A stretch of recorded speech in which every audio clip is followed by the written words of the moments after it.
C'est parti ce matin et nous verrons ensuite où Jésus nous mène. J'ai des choses chouettes que je crois que le Saint-Esprit veut faire aujourd'hui, mais j'ai pensé vous partager un chouette témoignage. Ma femme et moi dirigeons le groupe des jeunes adultes ici à Bethel. L'autre soir, nous avions une soirée en stream que nous avons diffusée sur Instagram. On y a publié des paroles de connaissance et une des paroles de connaissance était que Dieu guérissait les migraines. Eh bien, si vous connaissez Kim Kurtzen, qui fait partie de notre équipe ici, elle se trouve qu'elle avait une grosse migraine. Lorsqu'elle a vu cette story sur Instagram, sa migraine a disparu instantanément. Donc, c'est chouette. Je me suis donc dit que pendant que je prêche, je sens que le Saint-Esprit va faire quelque chose aux gens à leur corps. Il y a quelqu'un qui a une lésion nerveuse à la main gauche qui va commencer à être soigné ce matin pendant le message. J'ai reçu un nom aussi. Je n'ai aucune idée de ce que cela signifie, mais Cheryl, C-H-E-R-I-Y-L. Dieu te voit, il t'aime. Alors, allons-y. Donc, voilà le truc. Quand un disciple de Jésus s'éloigne trop du feu de la présence de Dieu, il essaie de compléter dans la chair ce qui a été commencé par l'Esprit. Lorsqu'on s'éloigne trop de la présence de Dieu, la tentation est maintenant de devenir dépendant de tes talents, compétences, stratégies, ton avis, toutes les choses qui pourraient même être des dons de Dieu. Mais lorsque tu es trop loin du feu de sa présence, elles commencent à paraître un peu plus trop séduisantes et elles deviennent une dépendance excessive. Elles deviennent cette chose qui détourne et usurpe ton besoin de la présence de Dieu parce qu'elle favorise un sentiment de sécurité dont Dieu essaie en fait de se débarrasser. C'est une fausse sécurité. Plusieurs d'entre nous, moi y compris, commencent par être dépendants du Saint-Esprit, mais avec le temps, la sagesse semble vraiment séduisante. La stratégie, à l'ère de l'information, tu peux ouvrir Instagram et tu peux trouver tous les experts que tu veux. Dans ce massif assortiment de talents et de compétences, le besoin de la présence de Dieu peut être usurpé par l'autoprotection. Un combat pour sa sécurité que tu n'es pas conscient que Dieu essaie de te ramener à lui. Quand tu entres dans l'autoprotection, ce que tu faisais qui était considéré comme un risque, tu commences à justifier une nouvelle manière. Une des choses intéressantes, une justification étrange, serait que je donne l'impression que cela a été initié par la chair. Nous disons, oh, c'est juste moi qui parle. Parce que si je peux faire en sorte que ce soit initié par la chair, je justifie la négligence, le fait de ne pas être obéissant, par exemple. Je peux dire, oh non, ce n'est que moi, pardon. Dieu ne veut pas que je m'implique là-dedans. Mais au contraire, reconnaître Dieu, c'est essayer de m'amener encore et encore plus dans la dépendance. Commençons par un psaume 127. J'aime même citer des versets et les lire à haute voix. Mais il est toujours intéressant de regarder quelque chose que l'on croit connaître, parce qu'il ne s'agit pas seulement de savoir si je le sais dans ma tête, mais si c'est là-dedans, dans mon cœur, à l'intérieur de moi, n'est-ce pas? Psaume 127, verset 1. Si une maison n'est pas construite par l'Éternel, ceux qui la construisent travaillent inutilement. Si une ville n'est pas gardée par l'Éternel, celui qui la garde veille inutilement. Père, je demande... Prions. Père, je demande que ton esprit nous aide à être de plus en plus dépendants de toi, que tu fasses sortir en nous cette confiance profonde alors que nous nous y ouvrons. Je prie que tu fasses ce que tu dois faire pour faire ressortir ça en nous. Seigneur, nous voulons construire ta maison et nous ne voulons pas le faire inutilement. Nous voulons le faire avec toi. Merci, Père. Merci, Père. Voici ce qui est intéressant quand on s'interroge sur le fait que le Seigneur construit la maison et qu'on travaille avec lui pour que nos efforts ne soient pas inutiles. C'est quelque chose dans lequel on peut souvent avoir l'impression d'avoir atteint la maturité quand on l'a fait pendant longtemps. Comme le concept de réveil, par exemple. Si vous l'avez vécu pendant un bon moment, son ennemi n'est pas un culte de qualité, c'est en fait l'ennui. C'est que je l'ai fait un million de fois et on a tout à coup le sentiment d'être ennuyé par ce qui devrait nous fasciner. Et Dieu cherche à t'en sortir à nouveau. Il fait sortir un réveil spirituel en toi parce que le réveil, c'est une voie irréfutable. Dieu peut étendre son royaume de toutes sortes de façons. Ce n'est pas une question. Mais le réveil est une manière irréfutable dont il le fait. Ça fait partie de cette vue d'ensemble. Le réveil n'est pas la manifestation, mais une manifestation de Dieu. Le réveil est lui-même se manifestant sur la scène. C'est la manifestation de lui, se révélant lui-même à nous.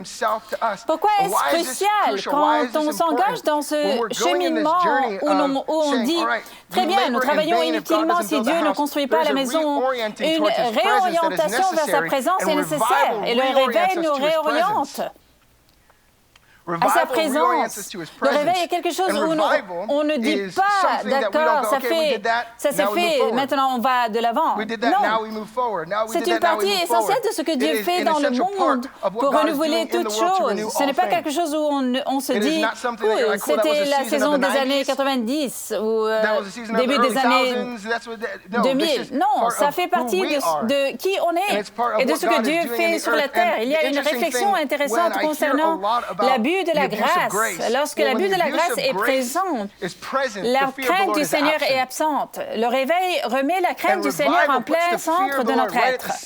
Cette orientation vers lui, où on avance avec un nouveau type de révérence et de sainteté, une nouvelle soumission commence à venir de toi, où tu commences à changer ce que tu faisais avant, et ta dépendance te semble être de la sagesse. Ta dépendance donne cette impression, oh, c'est la décision la plus sage de toutes parce que je l'ai vue. Ensuite, cette confiance commence naturellement à jaillir de toi. La foi est une réponse si naturelle quand on le voit. Une excellente question à laquelle on doit réfléchir est que vaut pour vous la présence de Dieu? Parce que quand on est en autoprotection, la stratégie, la sécurité nous font dérailler. Les talents sont bons, mais ils peuvent devenir quelque chose qui détourne mon attention. C'est intéressant, je dirige également, comme je vous l'ai dit, l'équipe créative ici à Bethel. Et on a eu une réunion il y a quelques jours. Lors de cette réunion, on s'est familiarisé avec certains guides de design et de marque. On s'est retrouvés avec nos concepteurs, nos cinéastes, notre équipe de communication et on se réunissait pour passer en revue notre stratégie mensuelle. Mais cette fois-ci, on a voulu se familiariser à nouveau avec certaines des directives de la marque et d'autres choses. Et c'était juste une conversation normale, mais j'ai voulu nous passer d'une manière qu'on n'avait jamais fait auparavant. Et donc, on est au meeting et j'ai dit, OK, que signifie Bethel pour vous? On en a parlé rapidement pendant quelques minutes. Et ensuite, j'ai dit, très bien, je vais poser une question. Voyons où Dieu nous mène avec cette question. Et j'ai dit, si vous faites la queue pour un café et que quelqu'un vous dit, hey, vous n'êtes pas d'ici, pourquoi avez-vous déménagé ici à Bethel? Et ils ont dit, à cause de Bethel. Et j'ai dit, d'accord, expliquez-moi pourquoi. Et c'était très profond. Quelqu'un a dit, parce que partout où j'étais, Dieu était loin. Quand je suis venu ici, il était face à face. Et quelqu'un d'autre a dit, parce qu'il y a un groupe de personnes qui ne cherchaient pas à exister, mais qui cherchaient à repousser les limites et à aller aussi loin que possible dans le plus de Dieu. Quelqu'un d'autre a dit, parce que j'avais ces rencontres avec Dieu et je voulais que d'autres personnes aient ces rencontres avec Dieu aussi. Et ça a continué encore et encore tout au long de la réunion. Et la présence de Dieu a commencé à agir dans notre réunion créative. Et je pleure dans cette réunion créative. Nos chefs de projet pleure aussi dans cette réunion créative, alors qu'on est juste en train de dire, voilà qui nous sommes. C'est mieux que n'importe quelle instruction ou directive que vous pourriez donner. L'un après l'autre, chacun a partagé ce qui rayonnait en lui et qui l'a conduit à un tel courage. Certains d'entre eux ont déménagé depuis l'autre bout du pays parce qu'ils sont du genre, quelqu'un a dit qu'il y a plus que ce que j'ai vu normalement. Et j'aime ça. C'est pour ça qu'on n'embauche pas des freelancers tout le temps. Parce que le savoir-faire, on peut l'enseigner. Et le cœur, cette chose à l'intérieur d'eux, c'est ce qui va passer par ce que nous créons. Et c'est ce que nous cherchons, pas seulement quelqu'un de talentueux.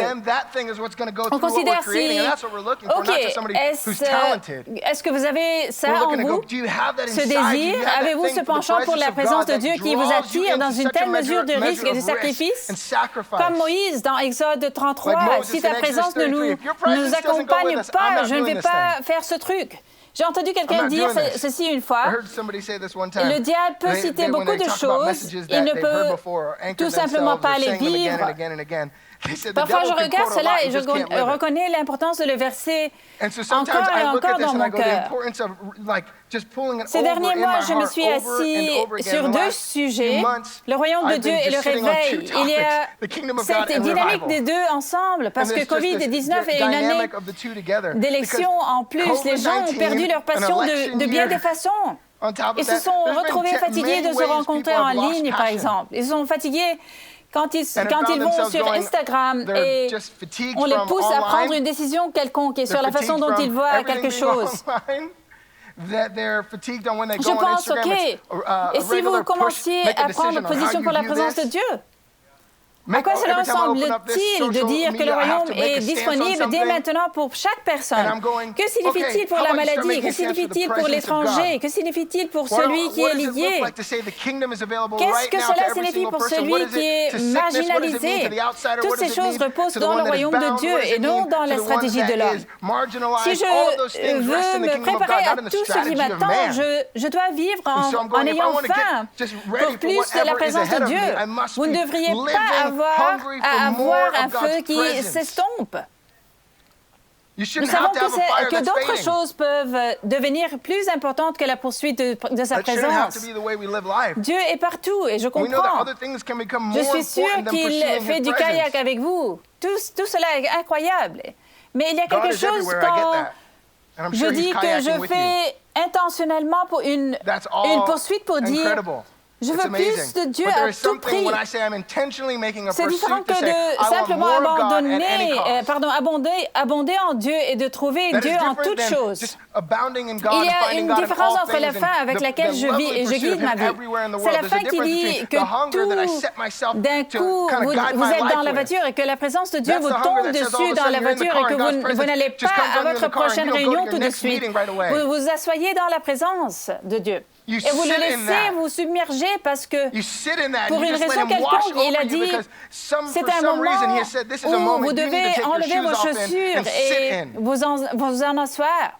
Mais dans notre mode actuel, la productivité est reine. Ainsi, les gens se précipiteront de sa présence pour se retenir, pour se sentir importants et avoir l'impression d'avoir une traction. Ils ont l'impression de prendre de l'élan. Voici ce qui est intéressant. Il dit que Jésus se retirait souvent de la foule pour prier. Il est même écrit dans le désert. Nous avons une étrange perspective du désert, mais c'est le territoire de Jésus. L'Esprit l'a conduit dans le désert. Si quelqu'un doit me tenter, il a dit, c'est dans un endroit où je suis fort, c'est ma dépendance à Dieu. L'Esprit le conduisait là, le conduirait donc là. Puis il se retirait dans le désert. Nous ne sommes pas en état de mener une foule si nous ne pouvons pas nous en retirer. Nous ne sommes pas en état de faire ce genre de ministère si nous ne pouvons pas nous asseoir en sa présence et de dire que cela vaut plus que tout ce qu'on pourrait m'offrir. Je me laisse saturer par la présence de Dieu et je me laisse craindre Dieu plus que tout le monde. C'est là que l'audace commence à venir, que la crainte de l'homme commence à s'effacer. J'aime Étienne, c'est une histoire de fou dans le livre des Actes. Étienne est mis en position dans l'Église parce que ses apôtres, dans Actes 6 et 7, Ils disent, nous ne pouvons pas faire ces tâches qui doivent être accomplies. Elles sont négligées dans l'Église. Ils ne disent pas qu'il faut trouver quelqu'un qui soit compétent pour la tâche à accomplir. Ils disent qu'il faut trouver quelqu'un qui est rempli de l'Esprit. Ils demandent à Étienne de faire ce dont ils ont besoin, c'est-à-dire nourrir les veuves, toutes sortes de choses qu'ils ont mentionnées. Étienne se met donc dans le pétrin à cause de son audace. Il commence à dire certaines choses. Parce que quand on est rempli de l'Esprit et on est dépendant et on est guidé par l'Esprit, on commence à dire des choses qui vont agiter certaines personnes. Et vous pouvez avoir une bonne réputation auprès de Dieu et d'autres, et des autres aussi. Et je ne cherche pas à ce que tout le monde m'aime. Je cherche à être obéissant. Alors Étienne dit, très bien, je dis ceci. Et ensuite, ils s'en prennent à lui, n'est-ce pas? Étienne expose ce message complexe, Actes 6 et 7. Sa compréhension de la narration du salut et de ce que Dieu fait est super profonde. Il termine et ensuite il dit cette phrase dans Actes 7. Ils avaient le cœur plein de rage en entendant ces paroles et ils grincent des dents contre lui. Cela ressemble aux médias sociaux aujourd'hui, n'est-ce pas? Ces gens, j'ai dit quelque chose de si vrai qu'il vous a touché au cœur. Et tout ce que vous pouviez faire, c'était de m'agresser des dents. Ensuite, voici la réponse d'Étienne au grincement de leurs dents. Il a levé les yeux au ciel et a fixé ses regards vers le ciel. Ce type, plein de l'esprit, est sous pression. Et il ne dit pas, d'accord, comment puis-je résoudre ce problème pour vous tous maintenant que je viens d'agiter par la parole que Dieu vient de me donner? Non. Je sais que vous savez tous qu'il y a un terrain d'entente pour nous tous ici. Non, il ne raisonne pas comme ça. Comment puis-je vous faire sentir bien? Il est du genre, non, j'ai juste dit ce que l'Esprit m'a amené à dire, ce qui a agité votre cœur. Je sais que vous allez devoir faire face à cela.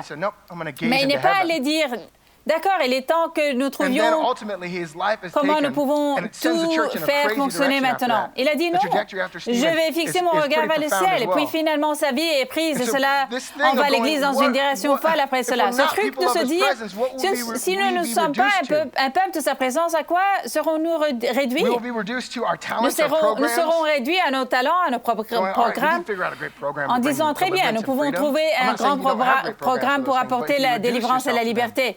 Je ne dis pas que vous n'ayez pas d'excellents programmes pour ces choses-là, mais si vous vous réduisez à cela, bon, leadership, stratégie, confort, lorsque vous êtes réduit à vos problèmes, ils deviennent des directeurs de manière disproportionnée. Ils commencent à vous guider d'une manière qui n'était pas celle de Jésus. Être dirigé par la présence n'ignore pas les problèmes, mais cela ne fait pas de cette chose qui dit « je dois être dirigé par eux ». Jésus est du genre « d'accord, si nous devenons des personnes qui vivent dans sa présence, nous serons réduits à une forme sans puissance ».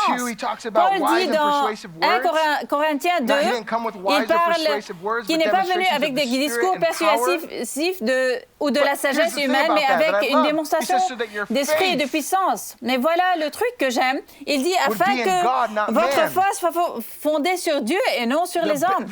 Le mal que nous faisons quand nous devenons dépendants de nous-mêmes et que nous brisons en fait la confiance des gens en Dieu parce que nous ne leur donnons pas l'occasion de voir sa puissance, de l'expérimenter de cette façon. Et Paul dit, si je m'appuie sur mes paroles sages ou persuasives, je vous fais du mal à vous. J'ai besoin d'être dépendant de l'esprit et de la puissance afin que votre foi soit en Dieu, pour que vous soyez façonnés par cela plutôt que par moi. J'adore ce que Leonard Ravenhill et A.W. Tozer ont dit. Leur dynamisme mutuel est étonnant. Leonard Ravenhill a déclaré « Nous ne manquons pas de réveil parce que nous sommes ignorants. » Il a dit « Nous manquons de réveil parce que nous sommes trop autosuffisants. » Tozer, à ses côtés, disait « Quand nous n'avons pas la puissance de l'esprit, l'Église devient une vitrine pour nos talents. » Nous nous contentons de regarder les dons et les talents de ces personnes formidables par opposition à un endroit où la puissance, la cruauté et la proximité de Dieu sont connues. Mais je comprends très bien le sentiment d'autopréservation.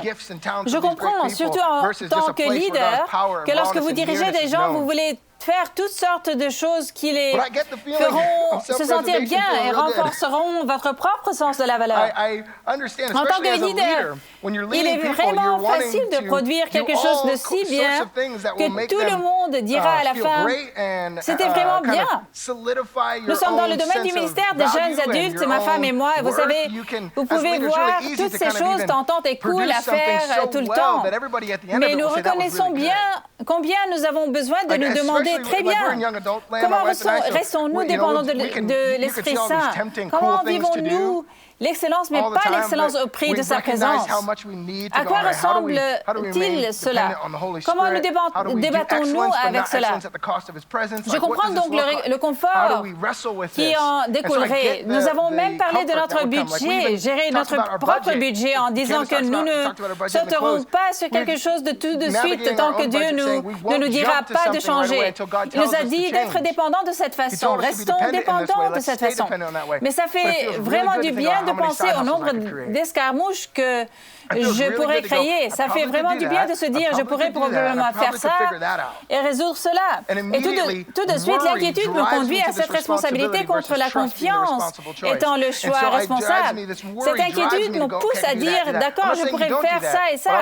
Je ne dis pas que vous ne devrez pas faire ça, mais je veux dire que je veux faire ça à cause de sa voix, contre la douleur initiale d'autopréservation qui peut survenir lorsque je suis confronté à une situation unique dans laquelle je me suis mis parce que j'étais obéissant. Je suis ici parce qu'il m'a dit d'être ici. Je ne veux pas être complété par la chair ce qu'il a dit de faire par l'Esprit. Je ne veux pas passer rapidement à ces choses-là. Donc, je comprends, mais je sais qu'au bout du compte, ce genre de choses ne brise pas les chaînes quand je suis indépendant, autonome. Je l'ai déjà dit plusieurs fois, parce que cette époque de la vie est remplie d'influenceurs et de la portée que vous pourriez avoir. Voici votre stratégie pour jusqu'où vous pourriez aller. Toutes ces choses sont géniales. Je comprends la nécessité de choses de grande portée et la nécessité d'une stratégie pour créer un bon contenu. Mais le problème est que ces choses peuvent rassembler des gens, mais votre stratégie et votre contenu ne brisent pas les chaînes. Le fait que vous puissiez participer à un atelier pour déterminer jusqu'où votre influence peut aller avec votre Instagram, peu importe que vous ayez la foule, si vous n'avez pas la puissance, je ne peux obtenir celle-là que par sa présence. Je veux que nous prions pour un réveil. Commencez à prier pour le réveil, à tout abandonner, renoncer au statu quo. Abandonner l'idée que cette chose qui m'a maintenue et qui est bonne en ce moment. Comment j'ai fait les 9 derniers mois de COVID-19, comment j'ai découvert comment m'y épanouir, comment j'ai découvert comment prendre soin de moi, tout cela est important. Mais ce qui est plus important pour moi, c'est de me demander comment est-ce que je gère ma soif de sa présence avant toute autre chose. Parce que c'est ce qui, pour moi, détermine le cours de ma vie. Et comme Bill l'a dit il y a longtemps à l'école du ministère, et avant que je n'arrive ici en 2007, poursuivez Dieu à tout prix, il a dit. Je me souviens qu'il a dit qu'il nous devancerait jusqu'à l'autel. Il a dit, si Dieu se mouvait, vous allez devoir me dépasser pour arriver là où vous allez. Je me souviens avoir vécu sur Hilltop ici. Il y avait un culte en direct et nous le diffusons en streaming. Et le culte a eu lieu. Et il y a un moment d'appel à l'hôtel qui se produit. Et je suis dans ma cuisine à la maison tout en regardant le streaming sur le portable. Alors je me suis dit, je dois y aller. Et j'ai conduit rapidement. Je suis arrivée ici. J'ai couru devant. Je suis tombée par terre pour un appel à l'hôtel auquel je n'étais même pas présent parce que je voulais à tout prix plus de Dieu.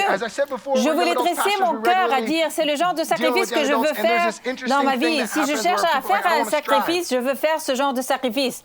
Et comme je l'ai déjà dit, nous sommes pasteurs des jeunes adultes, nous traitons régulièrement avec des jeunes adultes. Il y a cette chose intéressante qui se produit lorsque les gens disent « je ne veux pas lutter ». Mais je comprends cela, mais l'effort et le sacrifice ne sont pas la même chose. Vous ne voulez pas vous battre dans le culte, mais vous ne voulez jamais renoncer à un sacrifice dans le culte non plus. Lorsque je me débat, je me demande « comment puis-je exercer le sacrifice ?» Pas « comment puis-je exercer l'effort, la lutte ?» Vous pouvez ressentir la piqûre de Oh, mais je ne veux pas lutter, mais Dieu m'invite à quelque chose qui, je le sais, exige quelque chose de moi. Mais je ne veux pas lutter. Il s'agit de savoir comment je m'engage avec lui de telle sorte que maintenant c'est un sacrifice qui sort de moi. Commencez à vous imaginer de telle manière que vous vous abandonnez à Dieu et tout d'un coup, votre vie est remplie d'une telle pureté. Le péché qui prenait le dessus sur votre vie est vaincu parce que vous devenez une personne tellement abandonnée. Dieu commence à vous façonner plus qu'aucun plan de pureté ne pourrait jamais vous façonner. Le péché commence à tomber de vous parce qu'il n'est plus quelque chose qui vous attire. Car vous êtes complet en lui, parce que sa présence commence à vous satisfaire. Je le sais pour moi-même d'avoir passé d'une personne accro à la pornographie et non plus n'est pas le fruit d'un plan. Il est venu de sa présence. Puis tout d'un coup, dans une rencontre d'une nuit, assis dans un salon, ma dépendance ne s'est pas brisée lors d'un culte en soi, non pas que cela ne puisse pas arriver là-bas, mais il est venu de sa présence, néanmoins. Cela est venu d'un moment dans le salon où vous nous regardez en ce moment où quelqu'un a décidé de dire « J'ai une chose risquée, j'ai une parole à vous dire. Dieu m'a donné une parole.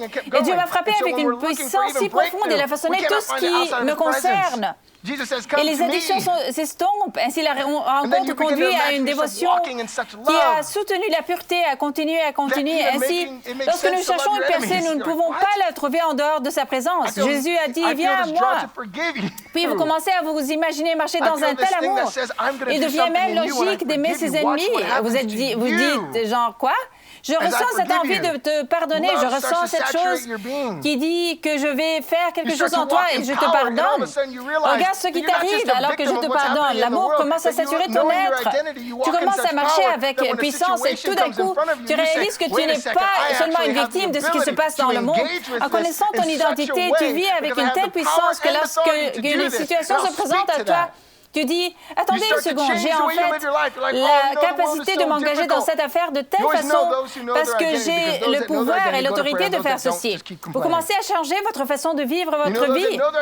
Vous vous dites, oh, le monde est si difficile. Vous connaissez toujours ceux qui connaissent leur identité parce que ceux qui connaissent leur identité s'en prennent à ceux qui ne la connaissent pas, mais continuent de se plaindre. Vous connaissez ceux qui connaissent leur identité. Ils disent, je peux vraiment changer cela. Je peux parler à cette tempête. Les forteresses qui ne veulent pas bouger commencent à bouger. C'est ce que j'aime dans la lecture de l'histoire des réveils, de toutes ces choses. On mentionnait ces forteresses, ces lieux, ces choses qui étaient si difficiles. Et tout d'un coup, ils commencent à être moins difficiles. Le cœur commence à s'adoucir, la repentance commence à couler des gens alors qu'ils sont convaincus par sa présence. Je dis qu'ils ne vivront plus jamais de la même façon, poursuivant Dieu à tout prix. Cette chose qui oriente mon être, c'est plus de toi à tout prix. C'est ce que je veux. Il y a une façon de voir Dieu comme la femme qui a versé l'huile d'albâtre sur ses pieds. Il y a une façon de le voir qu'il est sage de verser le salaire d'une année complète en un instant sur ses pieds. Jésus est absolument captivant, à moins que je ne sois trompé. Quand je ne sens pas qu'il est captivant, je dois penser... Je ne suis peut-être pas dans la tromperie, mais le manque de passion est une vie mal priorisée. Comment puis-je revenir à l'essentiel de mon être? Ta présence, Dieu. Je pense que David a compris cela. Il a dit, ne me rejette pas loin de ta présence. Indigne. David était tout simplement radical. C'est une autre chose que quelqu'un a dite lors de notre réunion. Il a dit... Vous regarderiez les vidéos de YouTube.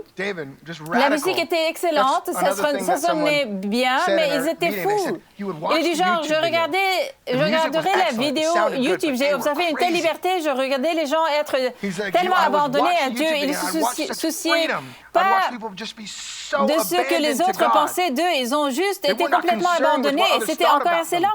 Cette faim à l'intérieur des gens d'être indignes devant Dieu.